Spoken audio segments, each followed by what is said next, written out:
College of Arts and Science. Admissions open. For more details, log into sacas.ac.in. Earth without ozone is like a house without roof.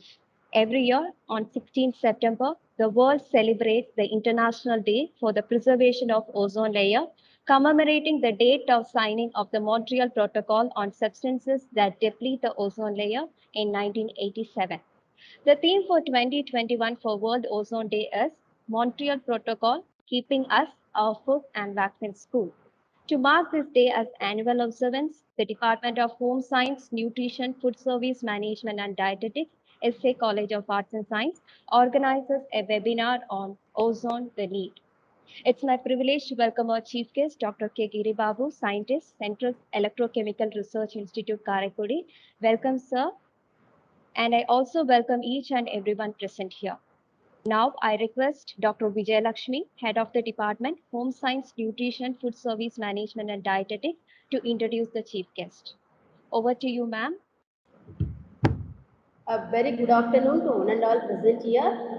On behalf of Department of Home Science, Nutrition, Food Service Management and Dietetics, we welcome each one of you to the webinar on Ozone the Need in connection with the celebration of International Day for the Preservation of the Ozone Layer. This special day offers an opportunity to focus global attention and action on this vital environmental issue. In 1994, the UN General Assembly proclaimed on 16 November the International Day for the Preservation of the Ozone Layer, commemorating the date of the signing in 1987 of the Montreal Protocol on Substances that Deplete the Ozone Layer. The principal aim of the Montreal Protocol is to protect the ozone layer by taking measures to control total global production and consumption of substances that deplete it, with the ultimate objective of their elimination on the basis of the developments in scientific knowledge and technological information. On this day, Babu, scientist, Central Electrochemical Research Institute, Karaikudi, with us to deliver the session. I have a great pleasure to take this opportunity to introduce the guest speaker of the day in listing out a few of the numerous achievements of Dr. Giri Babu. He is expertise in the field of liquid electrocatalytic sensors restricted to small biomolecules, food electrochemistry, identification of food freshness, and early stages of spoilage. He was a postdoctoral research associate in the Department of Biological Engineering, Inha University, Incheon, South Korea. He was a recipient of the prestigious Inspire Fellow for Junior Research Fellowship for the year 2010 to 2012 and Inspire Fellow for the Senior Research Fellowship for the year 2013 to 2015 from the Department of Science and Technology. Giri Babu has been sponsored by funding agencies such as Central Electrochemical Research Institute, CECRI, Science and Engineering Research Board, SERB, ECRA, and Department of Science and Technology, DSE, for 3 major ongoing research projects. Besides his continuous in-house research contribution at the CSIR, he has published 90 research papers to his credit in international journals. For his pioneering work, he has been selected for CSIR Young Scientist Award 2020 in the field of chemical sciences, which justifies the goal of education is the advancement of knowledge. We are so grateful, sir, for having consent to speak to us. Before going to the webinar, a request from our side, all the participants, please mute your audio and video for the convenience of all. Thank you. Thank you, ma'am. Now, to set the right tone on the day of ozone, I request our chief guest, Dr. K. Giri Babu, to address the audience. Thank you, ma'am. Thank you for your nice words. Am I audible to everyone? Yes, sir, you are audible. Thank you. Okay.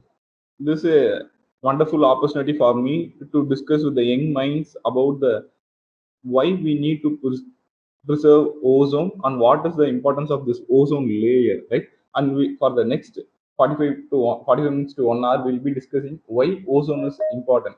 The most intriguing thing is, if you take ozone, if it is in your room, then it is going to be highly toxic to us.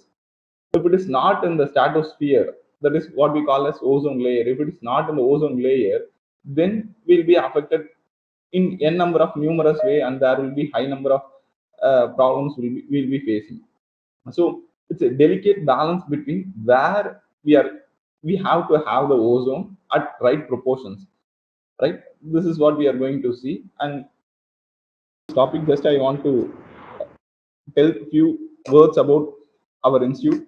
Our institute is Central Electrochemical Research Institute. It is one of the belongs to CSIR, Council for Scientific and Industrial Research. Our headquarters is in New Delhi, and we have 37 sister laboratories. All these 37 sister laboratories works in different areas of science and technology, which improves a lot to the society, and we are bringing innovative research approaches for a common man. This is a thing about CSIR. Where we are means we are in Karaikudi. Karaikudi is one of the southern part of Tamil Nadu, where you can say it is somewhere from Tiruchi. It is 100 kilometers or 90 kilometers away from Tiruchi, and it is one of the remote location. If you see CSIR labs, which has been located in all over the country, most of the at least 60 to 70% of the laboratory will be placed in high remote locations. The reason for this is due to a number of factors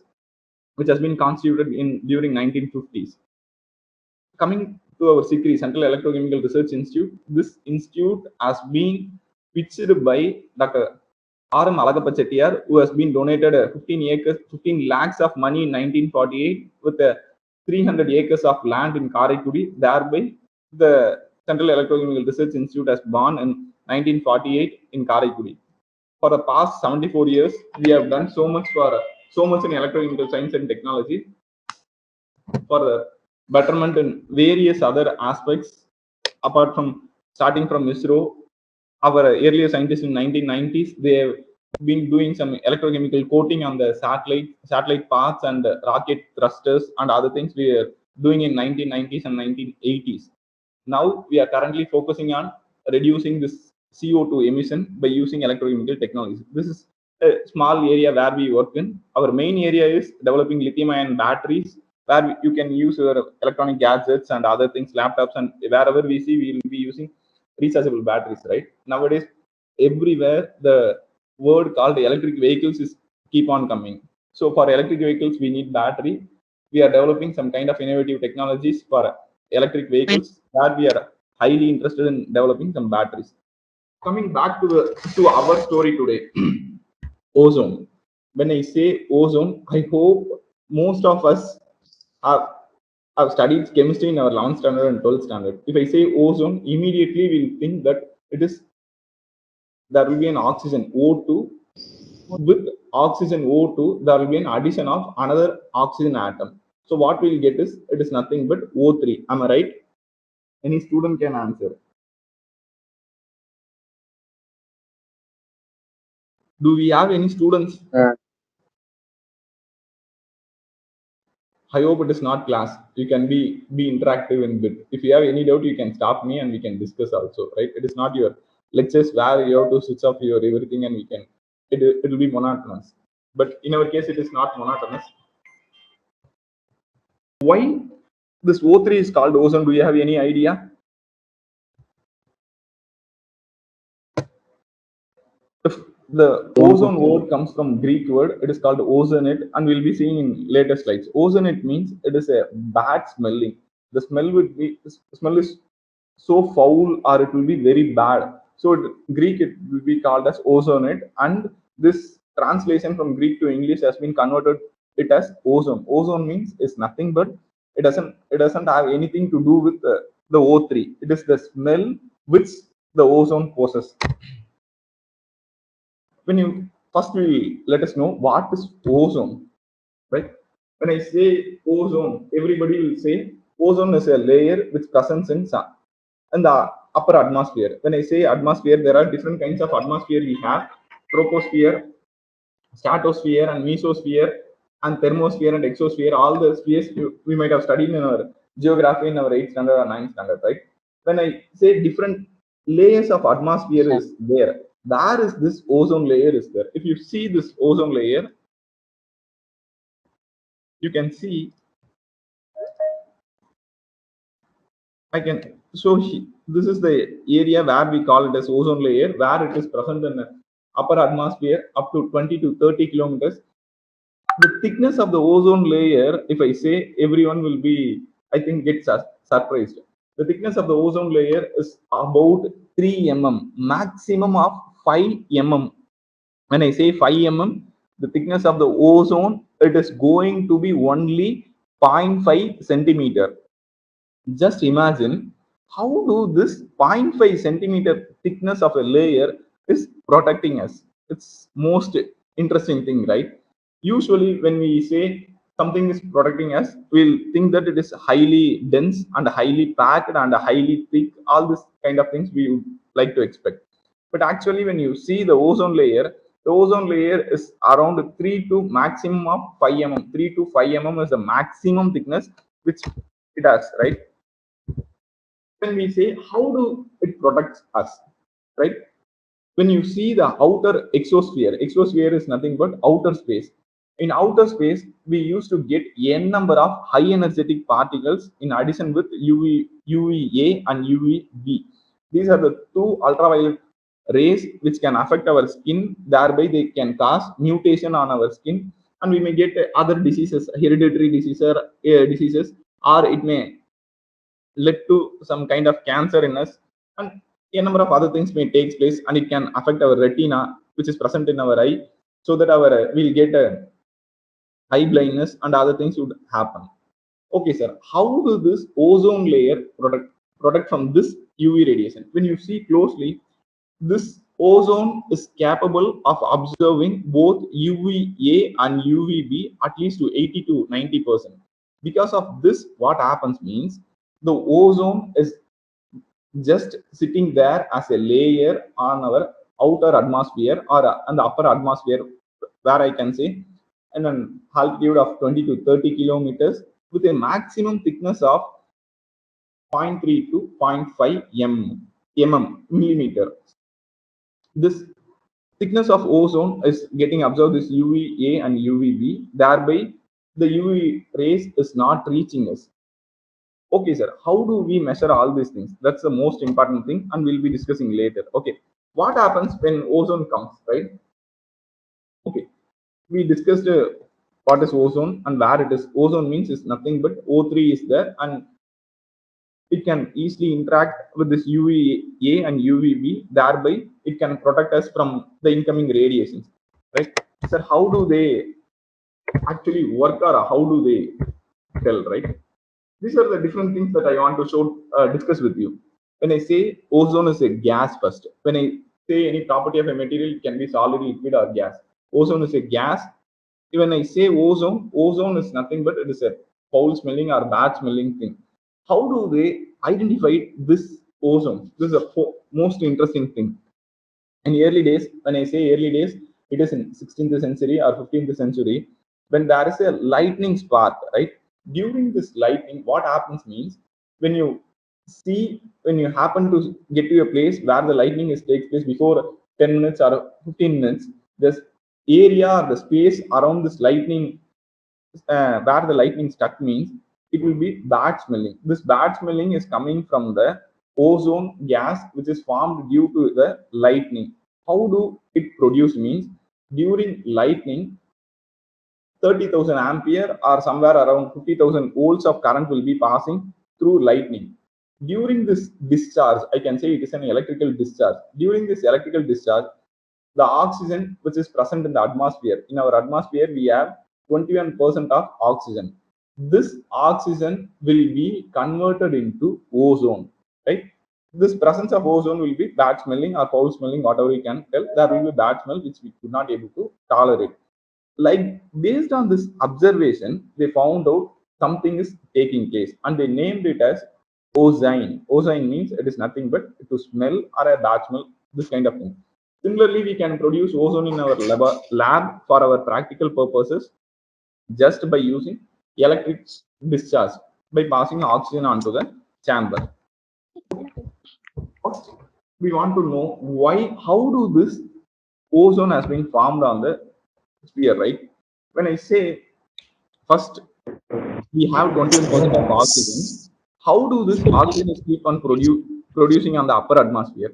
We have different, as I discussed earlier, troposphere, stratosphere, mesosphere, thermosphere, and or ionosphere or exosphere, different kinds of layers we have been segregated or we have distinguished, right? Why this ozone has to be placed in 10 to 20 kilometers on the with an altitude of only 10 to 20 kilometers or 20 to 30 kilometers only? The reason for this is most interesting. Before 2 billion years, I can say before 2 billion years ago, we don't have any. This UV rays are capable to interact with this oxygen to form ozone. This is what we call it as photochemical reaction, where this molecular oxygen will be combined with another oxygen atom to form ozone. It is a photochemical reaction which takes place with ultraviolet rays, which is coming from the sun. Right? This is how this ozone layer has been which has been keep on forming. When you see the ozone required to shield, when I say, sorry, oxygen was there, immediately ozone has been produced. Whether the earth has been completely covered within a couple of years or 10 years or 20 years, it doesn't take place within a short period of time. It took almost somewhere around 500 to 600 million years for the protective layer to come. So what happens means slowly the oxygen will be released due to the blue-green algae species, and this oxygen will be converted into ozone by the photochemical reaction with ultraviolet rays from the sun. Thereby, the ozone concentration keeps on increasing, right? So this process is an equilibrium process. When I say equilibrium, the forward and the backward reaction, sometimes they will be equal. Thereby, whatever the process is taking place will be zero. But it has to be moved forward. The reaction has to be moved towards the product. That means the formation of ozone has to be moved forward. That means the right hand side of our reaction keep on going, or simply I want to say the rate constant of the reaction should increase. When it can increase, when there is a higher amount of CO2 or H2O present, means then the formation of ozone will be higher. Where do we get this carbon dioxide and water? We have volcanoes in our air. When these volcanoes explode, it will bring lot amount of nitric oxides, or usually we call as oxides of nitrogen or nitrogen oxides or sulfur oxides and carbon dioxide, and all the other things will be coming from these volcanoes. This volcanoes, when they erupt, they will bring all these molecules or chemicals. These chemicals will interact with this blue-green algae, and this blue-green algae will be producing oxygen, and this oxygen will be keep on converting into ozone by the interaction with UV rays. This is how the whole our ozone layer has been formed on the earth, right? When you see the oxygen level during this period was only 10%. I'm saying very strictly it was.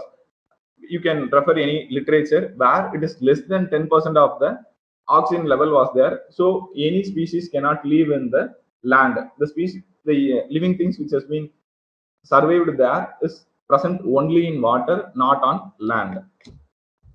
When you, as we discussed earlier, how do this ozone is being formed? The ozone is being formed by two processes. The first process is due to UV rays, and the second process is due to something called corona discharge from lightning. When you see the amount of ozone produced is purely, I can say 95% of the ozone is being produced by interaction of UV light with oxygen, but the corona discharge is very minimum. That means due to this lightning. When I say lightning is a more, I can, we see thunderbolt or lightning is very bad to us, but actually this lightning is creating a beautiful world for us to live.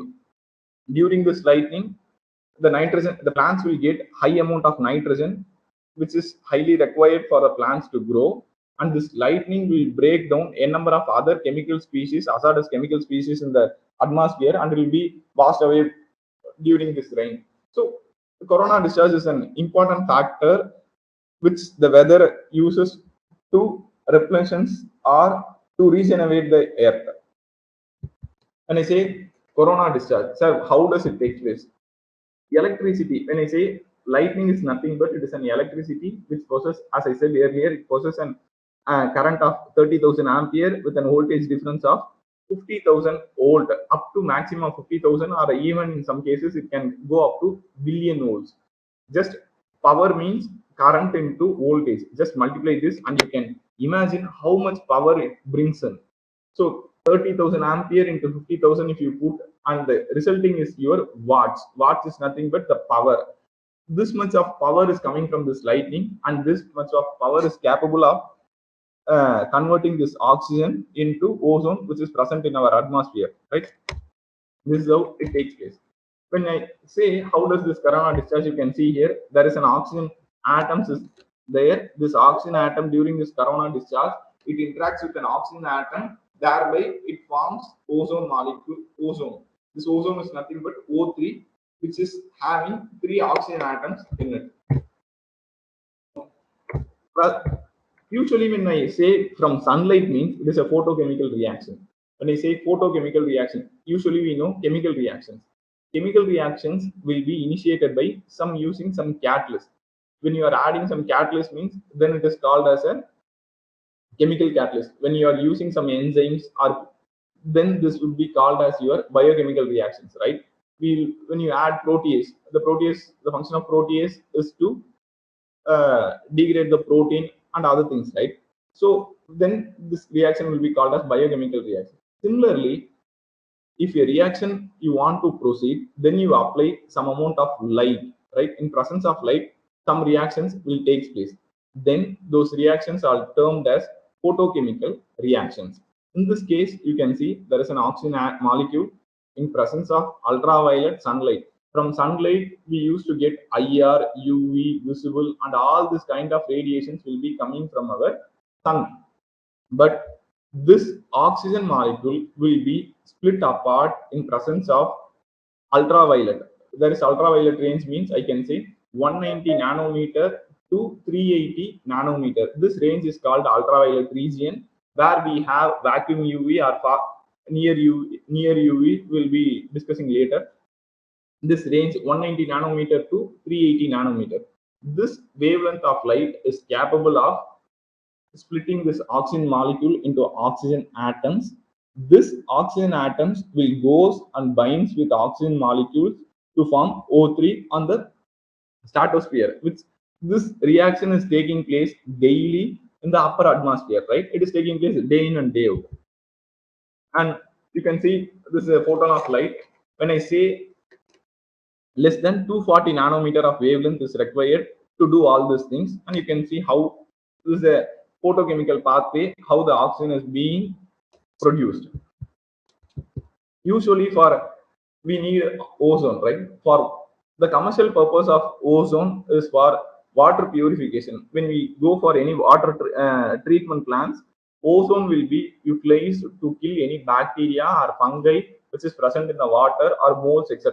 Right? When you pass oxygen, all the bacteria and fungus or virus, whatever it is that they will be denatured or killed in presence of oxygen at a particular level. So people are using this ozonized water. You can see in any water plants, usually people will be using this ozone treatment. How do they produce ozone for this purpose? What they will do means they will have 2 electrodes, anode and cathode will be there. This 2 electrode will be maintained at a high voltage. Say for example, it might be around 2000 volt. Then the oxygen gas would be passed through this between these electrodes. What happens means during this oxygen getting in, what happens? There will be lightning kind of effect. This oxygen molecule tend to feel. Then this oxygen molecule will be converted into ozone and oxygen. Thereby, this ozone can be utilized for water purification and other industrial purposes people are using. Right? This is a small ozone generator which is for a commercial purpose. When I say commercial purpose, it is being used in industries for water purification. A small story about this ozone. When you see the ozone or the observation which has been recorded in 762 BCE. The first recording has been taken place by a philanthropist, or you can say by an academic person. His name is Homer, in the book called the Iliad. What he has written, it is written in, once again, the book has been written in Latin. It says there will be a lightning flash of God. When you see a thunderbolt or lightning, usually we see it is a lightning flash, right? It is there with a terrible ocean of brimstone. It has been translated. The meaning is it will be having terrible smell. It is not written as ozone, it has been written as ozonite. Ozonite means it is a bad smell. A terrible smell will be there. And this lightning is a very good thing to see, but the people who are near to it, they will be fall to earth just like dust particles. That's what this recording has been said. The observation made by this philanthropist has been written in a book. What he says is hector means even the king, when he experiences the lightning, means he will fall to the earth just like the dust particles. This is the first observation made by this philanthropist. And why the terrible smell is coming? This is there for several, at least 1500 or 1600 years it was there. And then after 1700 years, scientists have came in and they have found out the reason for the terrible smell is nothing due to ozone. Even when there is, I can tell you, when there is a transformer discharge, right? We have transformers at our streets, right? When you cross a transformer which has been blown away or which has been fused away, within 10 to 15 minutes, you can smell a bad smell. The smell would be metallic smell, or some very aggressive smell will be there.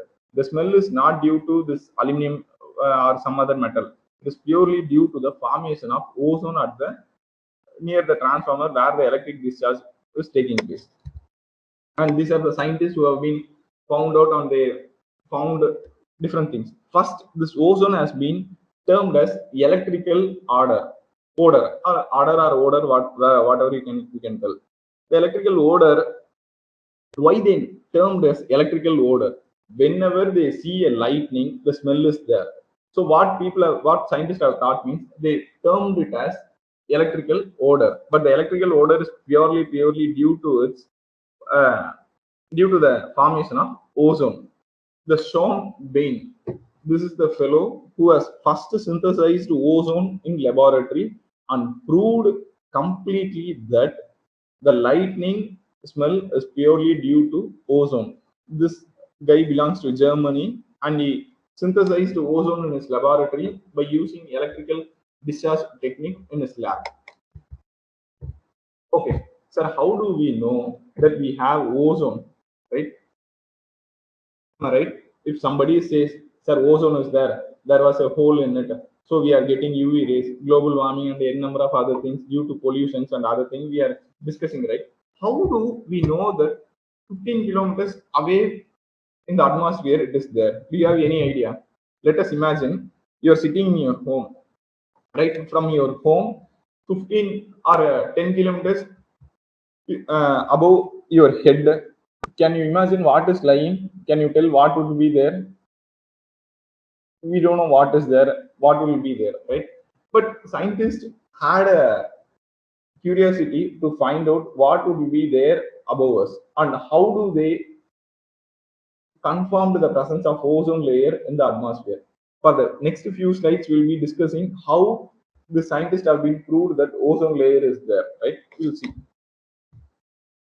Okay, I think you have studied something about black body radiations. Have you heard about this word black body radiation? Somebody in your chemistry or physics somewhere? Students? I can't hear something. Can somebody say yes or no? Have you studied chemistry right in your 12th standard? No. Okay, good.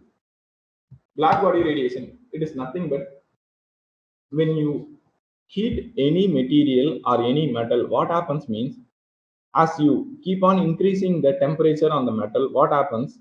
It starts to emit different kinds of radiation. When you keep on increasing your temperature on a material or metal, say for example 6000 Kelvin, that is the surface temperature of your sun. That's what we are getting different This is the purple color or blue color is called ultraviolet region and visible region and so on, right? This region will be getting, when a material has been heated, means you will be getting different kinds of radiation. When I say radiation, it is nothing but a wave or energy.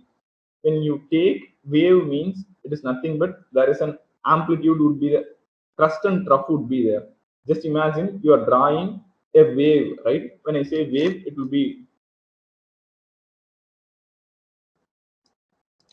when I say wave, means just imagine wave will be like this, and the distance between these two will be called as your wavelength, and amplitude and all the other things will be there, right? The wavelength means it is nothing, it is just moving like this, right?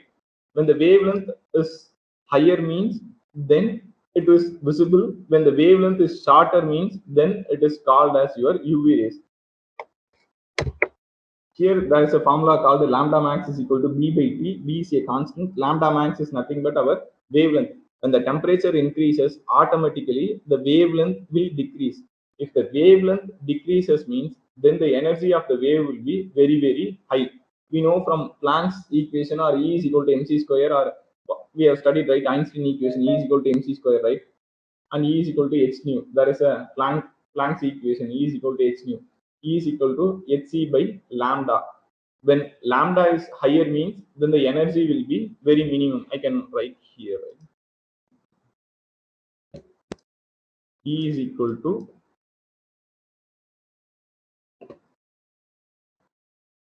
h nu by lambda. This lambda and energy is inversely proportional. When the lambda increases, energy increases. If lambda decreases, energy increases, and vice versa will take place, right? From this equation, when the temperature is keep on increasing, then the lambda will be keep on decreasing, thereby we will be getting high intense radiation. This is a fundamental science, and this region is called, where we are speaking, right, this somewhere around 190 nanometer or 160 nanometer to 1000 nanometer, it is termed as ultraviolet catastrophe region, but usually it will be taken for scientific and other research purposes. We'll be using 200 to 800 nanometer is sufficient. 200 to 800 nanometer is sufficient to tell about this things. Okay, here comes a thing. I have shown a graph here, right? In x-axis, wavelength is there, and y-axis we have irradiance. Irradiance means nothing but the light falls. Imagine you take a torch and you switch on the torch, and the torch light falls on your paper or notebook or your palm, right? Same way, we have a torch. This torch is our sunlight, and irradiance means it falls on our earth, right? How much power the light is falling on our earth, right? This is how it takes place. Here, for different temperatures, we are seeing here purple color and black color is there. Please see very carefully. That's what it has been elongated here. You can see. Can you see my slides, students? Yes. You may see here there is a purple color, right? At 300 nanometer, there is no light is falling on the earth, right?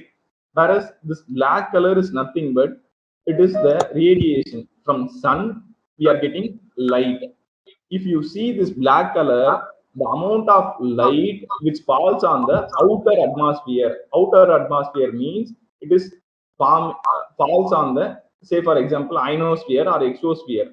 The amount of light that what we receive from sun, which is given in black color, the light that what we receive from sun which falls on the ionosphere. Whereas this purple color, the amount of light which falls on the earth surface, right, from the on the surface of the earth. Whereas this black color is the light falls on the exosphere. So this observation made scientists very critical. See, from sun some light is coming, but on the exosphere it is showing some observation, you are getting some peak, whereas on the surface of the earth it doesn't take place. That means here scientists got more interested why it is not like in the on the surface of the earth, whereas in exosphere some radiation is there, whereas on the surface of the earth there is no radiation. So what the scientists have done means they have searched any number of gas molecules that can absorb the sunlight, right? Say for example, you have a torch light in your hand, on your right hand. You just press it, right? And you shine on your left palm, right? It falls, right? It will directly, all the torch light, when you focus, the amount of light will be directly falling on your left palm. That's fine. Whereas suddenly the light, whatever you take in your right hand, is the light which is coming from the torch light is not falling on your left hand, right? There is any disturbances or no material is between your palm and your torch light. That means what? There is no disturbance. Whatever the light is coming from the torch has to fall on your left hand, but it is not taking place. Why? Then the same analogy you can use it for our earth also. From sun, light is coming in the outer atmosphere, they could get this black color radiation, there is some absorbance. Whereas when it reaches the surface of the earth, there is no absorbance at 320 or 310 nanometer. It made scientists puzzled, and they found out in 1903. That means 1903 means roughly around 118 years back. They found out there is a gas molecule called ozone. This ozone molecule is capable of absorbing this UV radiation. This UV radiation, when I say, the range is somewhere between 200 to 320 nanometer. So this ozone molecule is absorbing the incoming sunlight. Thereby, it is not allowing the UVA and UVB. So only we are getting filtered sunlight. That means UVA and UVB has been subtracted. Do you follow what I say? Can you understand? Yes, sir. Okay. The range where it takes place, you can see here, the purple color is purely due to the absence of the UVA and UVB, whereas in outer sphere, you can see this is taking place. Okay. Sir, how do we know hole? Okay, we have found out ozone is there, and then we have to understand, okay, if it is there or not, how do we know? How do we can tell there is a hole on the hole on the ozone? What they have done means from 1950s, scientists across the globe has visited this Antarctic. Antarctic region is a good place to do some atmospheric or weather related research can be carried out in Antarctica, and for fossil research also, Antarctica is a beautiful place and it's a golden place to do. This British researchers have been keep on collecting data about this ozone from 1950 to 1990s. What happened here means the amount of ozone is keeps on depleting. Why they have chosen Antarctic? First question we have to answer for that. Due to it, I think you know our Earth has been tilted by 23.5 degrees. Because of that, we have North Pole and South Pole as a colder regions, and the equator regions will be the surface temperature would be very high. The reason for this, the Earth has been tilted by 23.5 degrees Celsius. So what happens here means this Antarctic region, due to what you call this air turbulence and due to weather related issues, what happens means all the chemicals, the man-made chemicals or natural chemicals, will be always concentrated on either in North Pole or in South Pole. Because of this man-made chemicals or natural chemicals, they will interact with the atmospheric oxygen or atmospheric ozone or with the nitrogen. Thereby, they produce a number of other chemicals, right? When you see what happens in the Antarctic region, in suddenly in 1985 or 1986, scientists alarmingly they found out that the amount of ozone which is keep on depleting in Antarctic. That's what people used to tell. The when you see any Google images for ozone, there is a ozone hole, they will be showing only in the southern pole of Antarctic. That means the southern pole of the earth, because in Antarctic region this layer keeps on depleting or keeps on degrading or decomposing. Thereby UVA and UVB falls. So what happens means scientists keeps on studying this ozone in Antarctic by using some balloons and aircraft and flights that we'll be discussing in coming slides. By using hot air balloons, they will send the ozone detector or ozone sensor to the altitude of 20 to 30 kilometers in the high in altitude, and they measure the amount of ozone there. Alarmingly, they found out in 1980s there is an increased amount of ozone depletion or ozone layer, ozone, what you call ozone hole, has taken place. Why it has taken place? That's the second question we have to answer. There is something called chlorofluorocarbons or freon. Usually, you might have studied in your 10th standard or 11th or 12th in chemistry. It is called chlorofluorocarbons.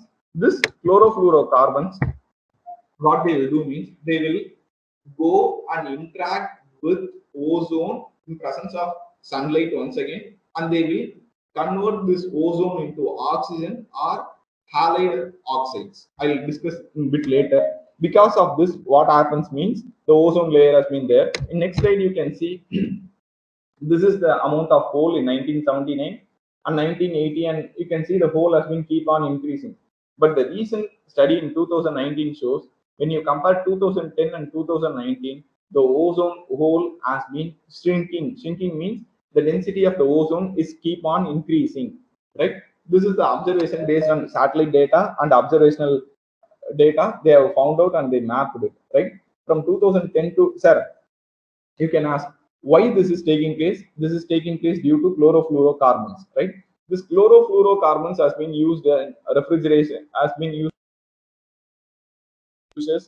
and other industries for foam repellent like this.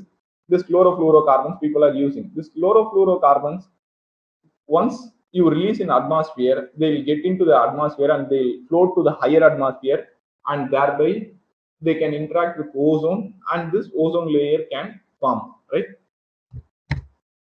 This is the reaction which takes place, right? When I say chlorofluorocarbons, what do they do? Ozone is there. Can you see it, right? This the ozone is there, and this ozone will react with this chlorofluorocarbons. Chlorine or chlorine will come, and what happens? This ozone will be converted into once again into oxygen molecule, and this chlorine and oxygen will be reacted to form chlorine monoxide. Once again, this chlorine monoxide will go to further reaction in presence of an oxygen atom to give chlorine. Once chlorine atom is there means it will be keep on, even a single chlorine atom is sufficient to destroy 10 lakhs or 10 billions of ozone molecules. I repeat once again, this one chlorine atom can deplete 10 power 9 ozone molecules. You imagine the numbers. Just one atom is sufficient to, it is a catalytic cycle, it will keep on cycling and will destroy it, right? Once you release in atmosphere, we should not do it. Once we did it, then we don't have any protocol to overcome it. Okay, sir, how do they, as we discussed in 1980s, 1986 or 85, scientists have found out this is the reason for this. So what they have come out, they have started something called Vienna Convention in 1985, and several amendments have been passed to prohibit or to manufacture or to use the chemical called chlorofluorocarbons. The ozone will be destroyed or depleted by the use of chlorofluorocarbons. The different amendments or different conventions says that the amendment protocol or Montreal protocol or Copenhagen or London, Vienna, Beijing, Giali, or whatever you say, all this protocol says they are focusing to restrict the use of chlorofluorocarbons in air. This chlorofluorocarbons usually a man-made chemical. Naturally, there is no fluorochlorocarbons will present in any given natural environment. So all these amendments focuses or tries to eradicate the use of chlorofluorocarbons, but due to unavoidable and necessary things, still people are using chlorofluorocarbons for some certain purposes. Okay, by using all these efforts, does this ozone hole has been repaired? Yes, of course, it has been repaired. You can see this is the concentration of ozone, right? It is a graph which says the ozone abundance. In 1962 to 1971, you can see there is a high amount of ozone was there, but in 1962 to 1992 to 2001, there is a very low amount of ozone was there. But in 2019, the same reading says that the ozone hole has been getting repaired itself. That means when we restrict the use of chlorofluorocarbons, this chlorofluorocarbons will be used in refrigerators and other foam retardant materials. By eradicating this, you can do it. Okay, sir, we had n number of this what you call as amendments. What do they did? My question is, we have Montreal Amendment, Beijing Amendment, Copenhagen, London, Montreal, the other amendments are there. If this amendments or protocols was not there, means what happens means this this is the graph which shows in with respect to air how much chlorofluorocarbons might have increased. These chlorofluorocarbons might have increased in the atmosphere, thereby ozone might have depleted. Due to the amendment of Montreal Protocol, what happened? The CFC has been reduced.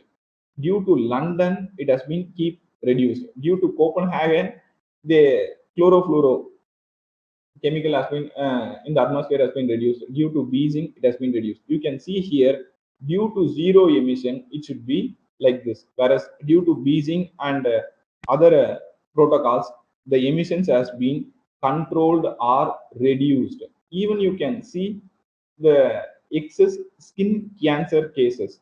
How without protocol by 2030, at least 500 million people per year may get cancer, skin cancer. If there is no any protocol or amendments has been passed by all the countries in the world, means then by 2030, at least 500 million people per year will have might have got skin cancer. But due to these protocols, amendments, now due to this Copenhagen amendments and other amendment, Beijing amendment, the number of skin cancer is reduced to less than 1 to 2 million people per year.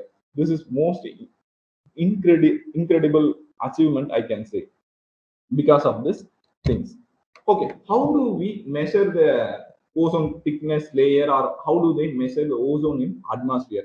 There is something called Dobson ozone spectrophotometer, where it will measure the amount of ozone present in the atmosphere, and that way readings can be taken out. Spectrophotometer, when I say spectrophotometer, means it is analyzing or studying gases or liquids or solids by using spectral wavelength in the range of somewhere around 190 to 180 to 780 nanometer. It's a simple term I'm telling here, but usually it uses electromagnetic radiation. Electromagnetic radiation means it starts from gamma rays and ends with radio waves, right? When you see word spectrophotometer, means the instrument is going to use the wavelength in the range of gamma to micro.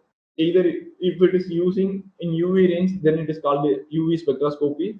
If it is using in IR range, means it is called IR spectroscopy. Or if it is using in different microwave region, means it is called microwave spectroscopy.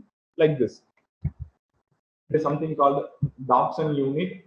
The when you see the global average ozone layer thickness is around 3 mm around the globe. Whereas when you say ozone hole is there, means then the thickness of the layer has been reduced to 1 mm. When we say ozone hole, means it doesn't mean that the ozone is not there. Ozone will be there, but the layer thickness has been reduced to somewhere around 0.2 mm. The maximum ozone layer thickness is 3 to 5 mm. When the layer has been reduced to a thickness level of 0.2 mm, means then this layer thickness is termed as ozone hole.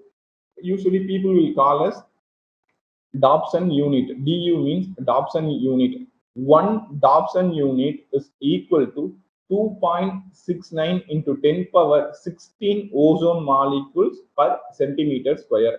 If you take a per centimeter square, just you take a paper and you draw a square of 1 centimeter, means in this 1 centimeter square, there will be 2.69 into 10 power 16 ozone molecules will present. This is termed as 1 Dobson unit. Okay.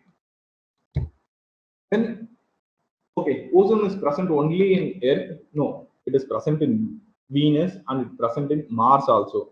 In ozone, the concentration of ozone in Mars is 300 times thinner when compared to Earth. Because of this, what happens? The UVA and UVB rays will fall on Mars. Due to this, the human colonization or space colonization of Mars will be going to be very, very difficult, and we have to use special suits and special, we have to take care of us in different ways, since because the Mars has been keep on irradiated with UVA and UVB. In case of Venus also, it has ozone. In Venus, the concentration of ozone is around 100 to 1000 times lower when compared to Earth. Even in Earth itself, the ozone layer thickness is 3 to 5 mm. Just imagine it is 300 times thinner in Mars. That means it might be around in few nanometers or in micrometers in Mars, the layer would be. Whereas in case of Venus, it would be the layer thickness would be around nanometer. Okay. I need a question here. As I discussed earlier, ozone is protecting us. If somebody is giving a ozone cylinder to you for inhalation, whether you can take it, no. The reason is ozone is highly, highly toxic and it can cause us a number of diseases to us, especially lung related issues. It can create and it can lead to death within a fraction of minutes, within 5 minutes or within 2 minutes. When we inhale more amount of ozone, what happens means the extra oxygen which is present in the ozone will goes and interact with our cellular metabolism, and it creates a number of ROS. ROS means reactive oxygen species or free radicals it will generate. These free radicals will tend to have a number of other unwanted reactions in the body. So ozone is highly, highly toxic gas in air. But the same ozone is in the upper atmosphere saves us from a dangerous radiation called UVA and UVB. The same ozone, it is in your home, then it is going to be toxic. The same ozone, it is present in 20 to 30 kilometers away from your home, the upper atmosphere means, then we are safe. Okay, these are the different kinds of ozone related issues. We can say lung function and inflammation, permeability, and cardiac effects will be having, right? Due to, if the ozone is present less than 10 kilometers in the upper atmosphere means it create smog. Smog means due to this urban smog becomes highly, highly difficult for the air travel and transport and all the other things. The urban smog will be created due to the presence of high amount of ozone in the atmosphere with an altitude of 5 to 10 kilometers. And thank you. With this, I conclude my talk. If you have any questions, I'll be happy to answer all your questions. Thank you. Participants, you can unmute and talk, or you can post your queries in the chat box. Sir, can you explain at least for the students? Hello, sir. Can you hear me, sir? Yeah. Please, ma'am.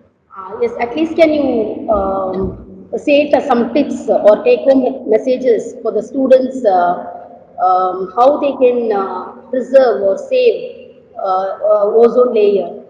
Yeah. So you said about no CFC and other things which depletes ozone layer. So at least our level, because as a student, what is their role or responsibility to protect the ozone layer? What they can do their level best, Yeah. because they have their responsibility. They are responsible. So how they can, what take home message that you are giving to the students? Yeah, that's a nice question. I can answer to this. Here, when we see, usually nowadays we have this huge cooling warehouses. Usually warehouses we will be seeing for this huge for rices and pulses. Nowadays we are seeing huge warehouses for fish and chicken and mutton and all the other stuffs what we are consuming. It is coming by cold process units. Within next 10 years or 15 years, we will be getting all this non-vegetarian items through cold chain processes. When I say cold chain processes, they will be using refrigerating system. This refrigerating systems contains either liquid ammonia. Due to environmental restrictions, people will not be using liquid ammonia, and they will be going for CFCs, right? When there is a leak in this refrigerating system, what's going to happen is it's a more critical thing, and this CFC will pass into the atmosphere, and definitely they will go and interact with your system. So in future, if you are going to start any industry or any warehouse kind of thing, or somebody is already having it, make sure that there is 0% leak in your refrigerating systems. Nowadays, though there is an alternate system for refrigeration, but still companies or few people are using CFCs as a cheaper alternative and efficient alternatives. The CFCs exhibit a very good cooling when compared to other gases due to their own physiochemical properties. But the problem with this is when there is a leak in your refrigerating system, it's going to affect the whole environment. I can quote an example which has taken in the mid of 2019 before this pandemic. In China, there is a group of companies, right? What you call as Sipcart in Tamil Nadu, we will call as Sipcart as where there will be a group of companies would be there. In that area, like that in China, the companies are released 7,000 tons of CFC within a week. But this has been caught by, this has been studied by UK scientists and UK researchers, and researchers from Japanese and Korean researchers have identified this leak, and they made very strict notification to the authorities. But China didn't bother about it, and for confirming the release, the other government organizations, either from UK or US or Taiwanese or Japanese or Taiwan, they took around a year. In 2020, in the start of 20, at the end of 2019 or at the start of 2020, they confirmed the leak of CFC from 7,000 tons. It has been made intentionally by the Chinese industries. The reason why they are using this high amount of CFCs means these CFCs are cost effective, and they possess high wearable tearable properties. Example, I can say in our home also we are using this chlorofluorocarbon Teflon coated, what do you call this, non-stick tawa, right? When you go to your home, you can see non-stick tawa. The best thing you can do is from tomorrow, if you have a non-stick tawa, throw it in dustbin. That's the good thing you can do. Why? Because by eating in this non-stick tawa, you are exposing yourself to carcinogenic compounds. Point number one. Point number two, this repeated usage of this non-stick tawa will peel out or will degrade the coated CFCs or this chlorofluorocarbons on this Teflon things. What happens means this Teflon things, when you throw out your tawa or dosa tawa or whatever you are using, it will go to the dustbin and starts to degrade very, very slowly, and thereby slow release of CFC will take place. Not only in your tawa, but also in your pizza hot, in your pizza boxes. You can see, right? These pizza boxes will be made up of heat resistant coating. This heat resistant coating material will be provided by our CFCs, chlorofluorocarbon chemistry only. They can have a heat resistant material can be made. But you can see per day, I think in Tamil Nadu or in Chennai itself, you can take at least lakhs of pizzas will be sold, and this lakhs of pizzas will be having lakhs of this whole cover, and this whole cover, when you throw it in the dustbin, it is going to pollute our environment. So always act locally, try to avoid this kind of things. Before we may not be aware of these things. Nowadays you should be aware, at least by googling you can understand what it is, how they are preparing all these kind of things. When you restrict yourself from using this non-stick tawa pans, I can at least say that you are not contributing to the ozone depletion. I can say that. I can say very strongly that please discourage the use of non-stick tawas. This non-stick tawa, whichever the company comes in, I can tell very frankly that there is no safe non-stick tawa is available in the whole globe. Even the companies like 3M, 3M is one of the forefront runner in this industry, where they prepare non-stick tawa by using this fluorocarbon chemistry, they also studied very well and they knew already that these chemicals are carcinogenic. They will affect our liver, kidney, heart, and all the nervous system. They are capable of destroying our whole human body itself. They understand all the things, but due to excessive marketing and other saying that you don't want to the dosa won't stuck into your pan, right? This is the simplest thing. They got an idea, marketing idea, and there was an MBA guy to market all those things, and everything has been taken off. But it is not the case. Please try to avoid the use of this non-stick tawas and other things. If you have anything, try to throw it away safely if possible. This is what I can tell to the students. There is something called the International Day for Preservation of Ozone Layer, right? You cannot prevent this ozone depletion within a day or two. The steps that the infant steps that what we are taking today will take at least 100 to 200 years to regenerate the ozone layer itself. It will take at least hundreds of years, 200 years it will take. It is not within a 10 years or 5 years we cannot see any result. There will be result, progressive result will be there, but the complete ozone layer formation will take at least 200 years. But if you could able to follow by eradicating or by banning the use of chlorofluorochemistry. I hope everybody will not use this non-stick tawa hereafter, at least. Sure, sir, certainly. Sir, our student Subramanian is having a question. He's asking, what is stratosphere? What is Stratosphere. Stratosphere. It is he's speaking about stratosphere, right? Stratosphere is see, in atmosphere there are different layers of things would be there. Usually troposphere. In troposphere, I'm not sure whether it could be able to see here.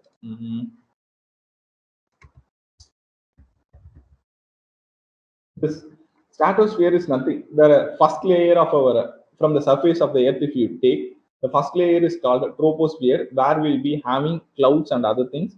Next comes your stratosphere. The stratosphere is less dense area. When I say less dense area means it is contain and it contains the density of the chemical molecules or the gas molecules is going to be very minimum. If you see all our aircraft or flight which is flying always which uses which will be flying in the edge between troposphere and stratosphere. The reason because is in troposphere the molecule density will be very high, the gas molecule density will be very high, whereas in stratosphere it will be very less. So what happens, there will be a pressure difference, pressure gradient will be there between these two layers. Because of this, by using lower amount of fuel the aircraft can pass with a high fuel efficiency can be attained. If you ask me directly what is stratosphere is nothing but it is a layer which extends to a thickness of about 12 to 15 kilometers in the upper altitude, where the concentration or the amount of gas molecules is going to be minimum compared to that of the troposphere. This is termed as your stratosphere. Is there any other questions? Thank you. Thanks for your wonderful opportunity. Thank you so much. Thank you, sir, for enlightening us about the importance of saving ozone today for a better tomorrow. I now request Ms. K.B. Priya, Head, Department of Commerce, Bank Management, to propose a vote of thanks. Over to you, ma'am. Thank you, ma'am. Good evening to all. It is a great honor and privilege to propose vote of thanks on this occasion. I thank our guest, Dr. K. Giribabu, scientist, CSIR, Central Electrochemical Research Institution, Karaikudi.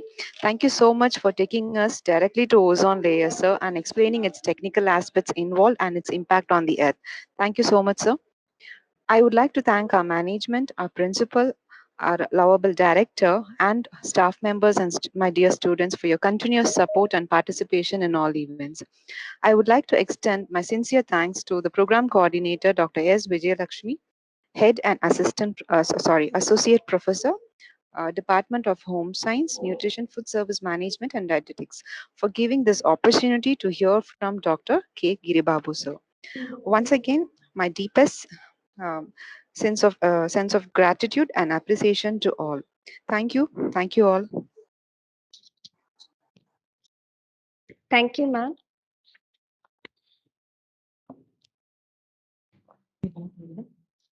We are the agents of environment change, and let's join hands to preserve life on this planet by protecting the ozone.